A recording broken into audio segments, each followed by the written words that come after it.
Pertarungan Pilpres tahun depan diwarnai dengan kejadian-kejadian begini. Koalisi perubahan banyak berbeda pendapat di internal mereka sendiri. Nah, bukan bertarung untuk meraih dukungan. Tapi ini jargon-jargon perubahan yang berkali-kali disampaikan itu juga tidak fokus pada perubahan apa yang mau disasar. Janjane iki apa toh yang mau dituju? Ora jelas, orang genah gitu.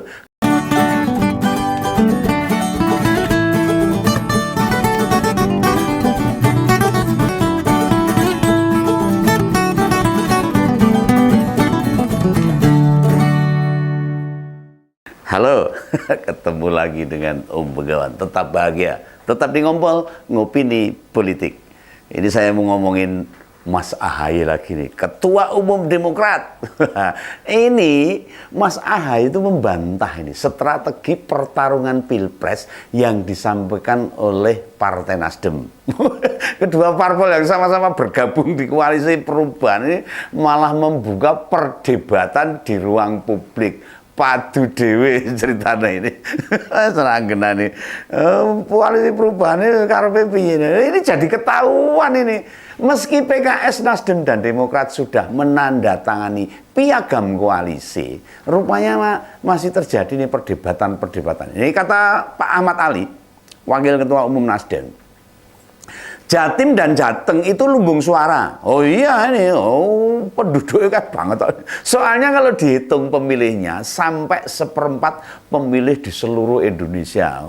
Padat banget. Dan bagi Wakil Ketua Umum Nasdem itu, Pak Anies sulit melakukan penetrasi. Ini tidak berdaya di Jateng dan Jatim. Ini kayaknya masuk kandang Banteng serta kantong NU itu capres mereka kesulitan. Abot. Melebut diadang Banteng gitu. Apa deh? Lah tim lapangan maupun kader struktural juga tidak banyak yang bisa mempengaruhi. Nah maka dari itu ini Nasdem lebih mendorong cawapres yang kuat dari dua wilayah tersebut. Oh, Jateng dan Jatim ini sopo sing iso mendongkrak bisa menjadi perhatian di wilayah itu. Sehingga ketika nama Mbak Yeni nongol, Mbak Bedunduk itu, Nasdem sangat mempertimbangkan janjane. Nah, sementara bagi Demokrat, pertarungan Pilpres itu di semua wilayah Indonesia. Tidak hanya fokus 2 provinsi, jadi harus memenangkan semua wilayah. Ya, poi bener juga itu. Ya sekelas Mas Ahaye itu loh. Kata Mas Ahaye, kalau mau menang ini, ya menang di semua provinsi, bukan hanya di Jateng dan Jatim. Kayak gampang-gampang wae. Lah nah cocok ini. Cocok ini. Bener kata Mas Ahaye ini. Tapi apakah membantah strategi itu bisa disampaikan secara terbuka begitu? Ya jane ojo. Ini strategi internal partai, strategi internal koalisi. Dindek kancane, dindek mungsuhe. Lah termasuk Pak Ahmad Ali melontarkannya pada wartawan. Malah dibocor ke ini. Nggak ngerti juga ini. Kenapa para elit koalisi perubahan suka berdebat di ruang publik? Apa ben keto, apa ben do ngerti loh. Apa Pak Anies nggak pernah mengumpulkan mereka? Keto ya ora pernah ya. Ya, jadi tidak ada ruang berbicara di ruang khusus di koalisi perubahan. Nah, kemudian mereka menciptakan sendiri ruang bicara di media. Ya memang sih, makin mundurnya pemilihan pendamping Pak Anies bukan sekedar waktu sosialisasi jadi terbatas. Ya karena Oktober sudah pendaftaran pasangan capres-cawapres loh. Tidak sekedar itu, tapi koalisi pendukung Pak Anies jadi merasa diabaikan, orang digagas. Bahwa benar ini, di piagam koalisi disebutkan bahwa kewenangan memilih itu untuk cawapresnya itu pada Pak Anies, hak prerogatif Pak Anies itu. Tapi ini loh, sudah melewatkan 10 bulan tanpa bisa menyebut nama, lah lucu itu. Itu kecelakaan sejarah yang fatal. Nah, kalau dihitung 10 bulan itu Kak 300 dino, 300 hari, setahun loh. Sia-sia ini. Ditambah mereka tidak tahu kendalanya apa memilih wakilnya ini. Nah, koalisi perubahan itu memang lebih ramai di kata-kata. Sudah kayak capresnya, pinter ngomong gitu, banyak bicara. Soal isinya embo, kadang-kadang kosong loh. Atau justru malah bantah-bantahan sesama rekan koalisi, ya terserah begitu aja. Ya sembuh. Masyarakat mau mentertawakan hal ini jan-jan itu. Termasuk menggawan ini nonton ini jan ya harap guyu. Ya mereka itu tidak peduli. Lucunya ini, pertarungan Pilpres tahun depan diwarnai dengan kejadian-kejadian begini. Koalisi perubahan banyak berbeda pendapat di internal mereka sendiri. Nah, bukan bertarung untuk meraih dukungan. Tapi ini jargon-jargon perubahan yang berkali-kali disampaikan itu juga tidak fokus pada perubahan. Apa yang mau disasar? Janjane iki apa toh yang mau dituju? Ora jelas, orang genah itu. Kapan? Hari bicara pendidikan. Nah, itu. Oh, suatu saat bicara pendidikan, lain waktu kritik air bersih. Lah kemarin bicara pendidikan, minggu lalu bicara periksa di rumah sakit tambah miskin. Jadi sebenarnya koalisi perubahan ini model koalisi sing kepiye ini begawan yo jan-jane wong gumun itu. Model karepe sadet saknyet kudu berganti-ganti. Wah, ya deh, namanya juga koalisi perubahan, ya wajar lah kalau berubah-ubah. Pokoknya mengalir saja. Di koalisi perubahan itu, yang tetap parpol pengusung serta capresnya, ya kalau bakal cawapresnya atau kandidat cawapresnya bisa berganti-ganti. Termasuk visi yang ditawarkan Pak Anies loh itu ya berubah-ubah itu, sesuai ingatannya saja. Naik kelingan dia ngomong gitu. Nah, tentang calon pendamping cawapresnya Pak Anies itu, waktu nama Mbak Yeni Wahid muncul, Pak Anies juga tersenyum-senyum saja loh. Mau guyan-guyu, tidak merespon loh. Oh, piye itu loh.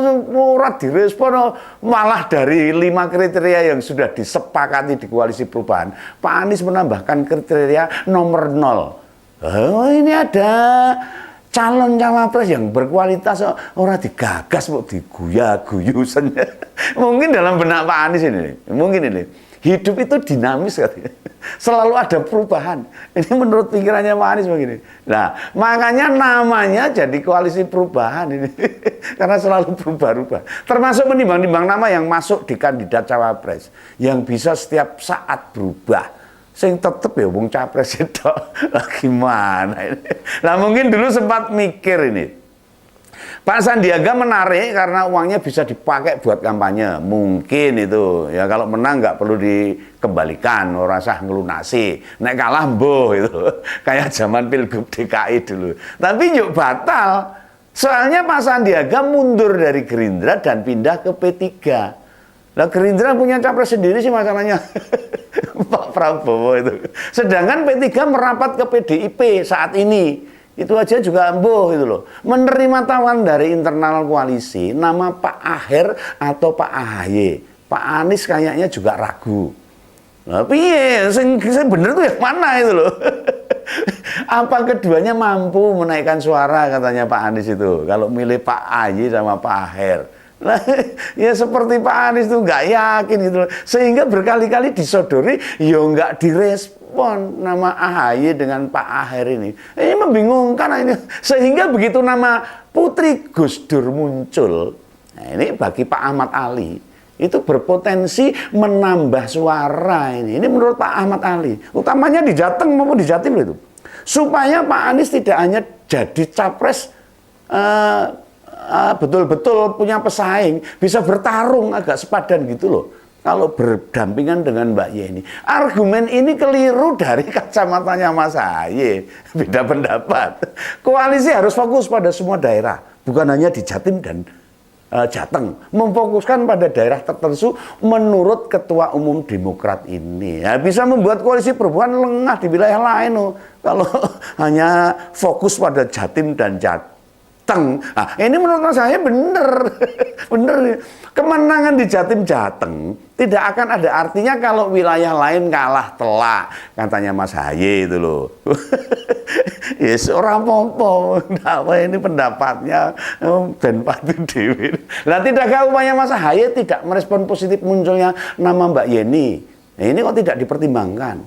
Demokrat sendiri sebenarnya banyak mengandalkan wilayah Jawa Timur terutama Pacitan, Ngawi, dan Ponorogo, tempat wilayahnya Mas AHY. Nah, kalau respon pada usulan nama Mbak Yeni Wahid, ya terlalu frontal ya, bisa merugikan Demokrat sendiri. Ya dipikir betul sama saya. Mereka bisa ditinggalkan di Jawa Timur.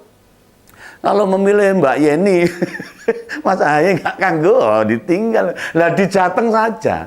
Sudah banyak kok wilayah yang tanpa anggota DPRD dari Demokrat.